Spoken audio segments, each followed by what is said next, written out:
Shoot பண்ணுறதுக்கு போது ஒரு நாள் ஏதோ பிரேக் இருந்தது. பிரேக் டைமில் என்ன பண்ணீங்க, சும்மா ஏதோ டின்னர் சாப்பிட்டுட்டு போகும்போது எங்களை வந்து சரி நீங்களாம் போங்க, நான் ஒரு 1/2 hour கழிச்சு வரேன். நீங்கள் என்ன சார் எங்களை மட்டும் கட் பண்ணிட்டு நீங்கள் எங்கே போறீங்க அப்படி கேட்கும்போது, இல்லையா நான் சர்ச்சுக்கு போகிறேன் அப்படின்னு சொன்னீங்க. சர்ச்சுக்கா?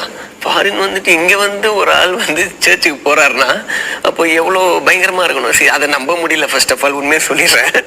அதுக்கப்புறம் நீங்கள் போகும்போது அப்படியே வந்து பார்த்தா நிஜமாவே சர்ச்சில் தான் போய் உட்காந்துருக்கீங்க. உட்காந்துருக்கும் ஓகே இது அப்படின்னு சொல்லிட்டு வந்துட்டேன். அதுக்கப்புறம் அடுத்த நாள் முடிச்சு வந்தோன்னே, சார் பார்த்தேன் என்ன நிஜமா சர்ச்சுக்கெல்லாம் போறீங்க எப்படி அப்படின்னு சொல்லி கேட்கும்போது, உனக்கெல்லாம் சேர்த்து ப்ரேயர் பண்ணியா அப்படின்னீங்க. என்னன்னா ஓகே, பேசிக்கலாகவே வந்து நீங்கள் ஸ்பிரிச்சுவலாக கடவுள் நம்பிக்கை உங்களுக்கு ஜாஸ்தியா இருக்கா இல்லையா, என்ன விஷயம்? இல்லை இருக்கு. நம்ம ஃபர்ம் பிலீவர் தான். அது வந்து சர்ச்சுக்கெல்லாம் போவேன். அது ஒரு நல்ல ஒரு ஃபீல் ஒன்று கிடைக்கும் நமக்கு. அதெல்லாம் ஒன்றும் இல்லை. My mom is a Hindu, dad is a Christian. அவங்க காதலிச்சு கல்யாணம் பண்ணிக்கிட்டாங்க. என்னை வந்து